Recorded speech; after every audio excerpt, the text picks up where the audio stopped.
Let's mic Rajasthan news. नमस्कार, मैं शिवांगी। आप सुन रहे हैं लेट्स माइक राजस्थान न्यूज। चलिए नजर डालते हैं आज की हेडलाइंस पर। सीएम भजनलाल शर्मा ने रिफाइनरी को लेकर घोटालों के आरोप लगाए, गहलोत पर भी सवाल उठाए।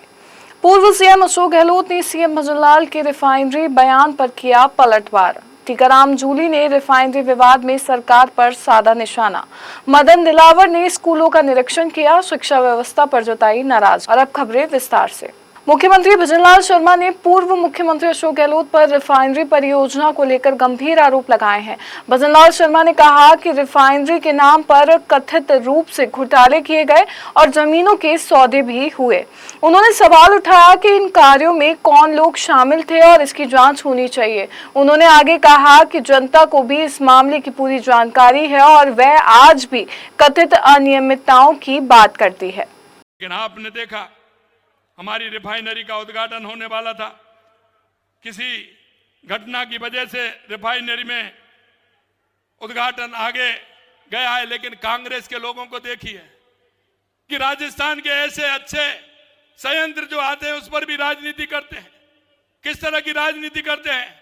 अरे हम जानते हैं उन्होंने किस तरह से किया था जब उनकी सरकार 2013 में जाने वाली थी चुनाव से। आचार संहिता 5 दिन पहले उन्होंने उद्घाटन किया। अरे आपने प्रावधान क्या किया? 4 साल उसको, 5 साल उसको लटका के रखा। हमारे देश के यशस्वी प्रधानमंत्री नरेंद्र मोदी जी ने 2018 में उस रिफाइनरी का उद्घाटन किया, उसमें सुधार किया। राजस्थान का हिस्सा जो लंबे समय तक राजस्थान की सरकार को मिलेगा 26%, माननीय देश के यशस्वी प्रधानमंत्री नरेंद्र मोदी जी ने किया। और आज मैं आपसे कह सकता हूं कि लगातार हम यह कार्यक्रम हमारा होगा, हमारी रिफाइनरी कुछ दिनों में फिर दोबारा से हमारा उद्घाटन होगा और देश के लिए यह रिफाइनरी सबसे बड़ी रिफाइनरी है। प्रदेश के लिए नहीं, ये देश के लिए बहुत बड़ा काम होगा जो माननीय प्रधानमंत्री नरेंद्र मोदी जी के नेतृत्व में होगा।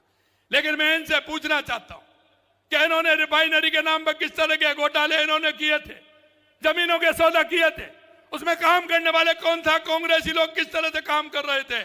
गहलोत साहब, जरा उनका भी हिसाब ले लीजिए कि उनका हिसाब किस तरह से हमें लेना है। वहां की जनता जानती है, आज भी वहां की जनता कहती है कि इन्होंने किस तरह के वहां घोटाले किए हैं। मेरे भाई और बहनों, इस कांग्रेस की आदत जिस तरह से रही है। पूर्व मुख्यमंत्री अशोक गहलोत ने मुख्यमंत्री भजनलाल शर्मा के रिफाइनरी संबंधी बयानों पर कड़ा पलटवार किया है।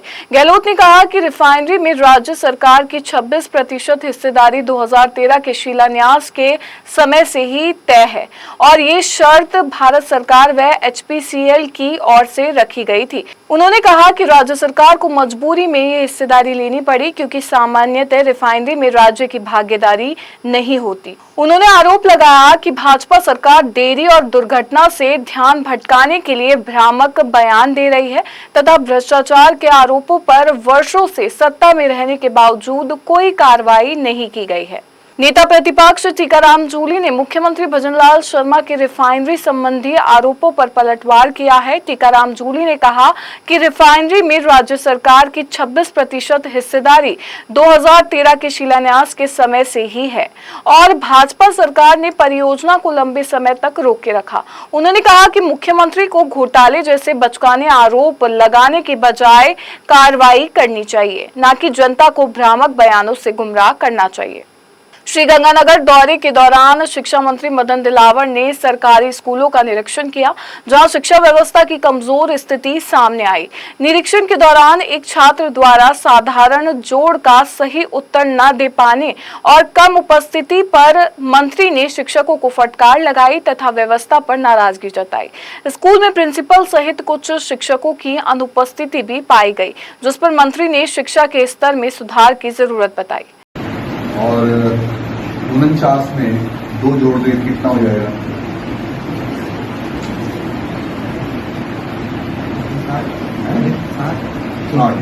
50 में 2 जोड़ने हैं, 49 जोड़ने हैं। 60 कैसे जोड़ा था? 2 जोड़े ना, 59 मान ले तभी 61 हो जाता, 49 मान के तभी 51 होता, 39 मान के तभी 20 होता। 60 कहाँ से लाए? आएगा। राजस्थान एम्बुलेंस कर्मचारी यूनियन के 104 जननी एक्सप्रेस सेवा से जुड़े कर्मचारी पूर्व नेता प्रतिपक्ष राजेंद्र सिंह राठौड़ के आवास पर पहुंचे और ज्ञापन सौंपा। कर्मचारियों ने सेवा बंद होने से उत्पन्न बेरोजगारी और आर्थिक संकट की जानकारी दी, जिस पर राठौड़ ने उच्च अधिकारियों से बात कर सेवा जल्द शुरू कराने का आश्वासन दिया। सेवा बंद होने से करीब 1200 कर्मचारी प्रभावित हुए हैं, जबकि समय पर नया टेंडर नहीं होने और वेतन बकाया को लेकर कर्मचारियों में आक्रोश है। रेवदर क्षेत्र के गुलाबगंज गांव में अंजनी माता मंदिर का वार्षिक मेला आयोजित हुआ। पूर्व विधायक संयम लोढ़ा ने भगवान राम और कृष्ण के जीवन से प्रेरणा लेने व पारिवारिक एकता बनाए रखने का संदेश दिया। विधायक मोतीराम कोहली ने युवाओं से नशे से दूर रहकर समाज के विकास में योगदान देने की अपील की।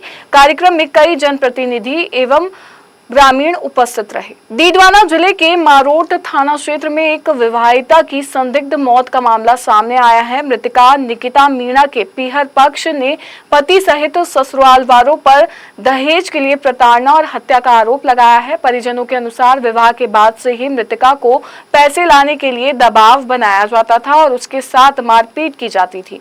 घटना की सूचना मिलने पर जब परिजन पहुंचे तो ससुराल पक्ष ने आत्महत्या की बात कही, लेकिन संतोषजनक जवाब नहीं दे सके।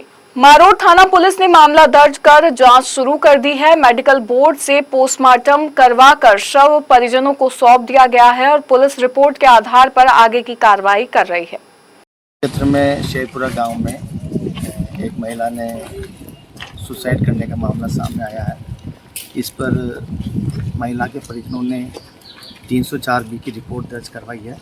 तो महिला का पोस्टमार्टम मेडिकल बोर्ड से करवाया जा रहा है और जैसी अनुसंधान में स्थिति सामने आएगी वैसी कार्रवाई की जाएगी। ये मेरी सिस्टर थी, बुआ जी की लड़की। इसको बचपन से हमने ही पाल पोस के बड़ा किया था। अभी ग्रेजुएशन करके गांव आई तो उन्होंने शादी वादी कर दी। शादी करी तो हमें नहीं पता था ये लड़का कैसा है। लेकिन कुछ दिनों बाद में इसका पता चल गया कि ये जुए सट्टे खेलता है, आपराधिक गतिविधियों के अंदर है। घर वालों ने इतना इनका समर्थन किया कि आगे अपने कदम नहीं रोके इसने। कल की कोई घटना है कि इनका फ़ोन आता है कि आपके सिस्टर इमरजेंसी में है और मतलब सीरियस है, आप जल्दी से वहाँ पहुँचो। थोड़ी देर बाद में जब मैं ऑफिस से निकलता हूँ तो कॉल वार्ड आते हुए मेरे को सूचना मिलती है कि वो एक्सपायर हो गई। थोड़ी देर बाद में उसकी सूचना आती है तो उसने फांसी खाई है और वो मुर्दाघर के अंदर है। आप मुर्दाघर में पहुँचो।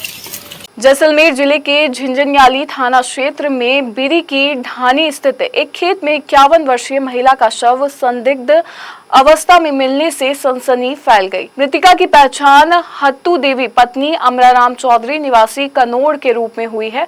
जानकारी के अनुसार महिला का पति उसे खेत पर छोड़कर एक शादी समारोह में गया था। वापस लौटने पर उसने पत्नी को मृत अवस्था में पाया और पुलिस को सूचना दी। घटना की सूचना मिलते ही पुलिस मौके पर पहुंची और जांच शुरू की। मामले की गंभीरता को देखते हुए पुलिस अधीक्षक और FSL टीम भी घटनास्थल पर पहुंची। पुलिस पूरे मामले की जांच कर रही है। बिजली विभाग की लापरवाही से थलुंडा निवासी 35 वर्षीय अकाराम मेघवाल की करंट लगने से मौत हो गई। परिजनों ने आरोप लगाया कि शटडाउन के बावजूद लाइनमैन द्वारा बिजली चालू कर दी गई, जिससे पोल पर काम करते समय युवक को करंट लग गया। घटना के बाद गुस्साए परिजनों ने शव उठाने से इनकार कर दिया और निष्पक्ष जांच की मांग की। सूचना पर बिशनगढ़ पुलिस मौके पर पहुंची, जबकि बिजली विभाग के अधिकारी करीब 2 घंटे बाद पहुंचे। घटना के बाद गांव में भारी भीड़ जमा हो गई और मामले की जांच की मांग तेज हो गई है।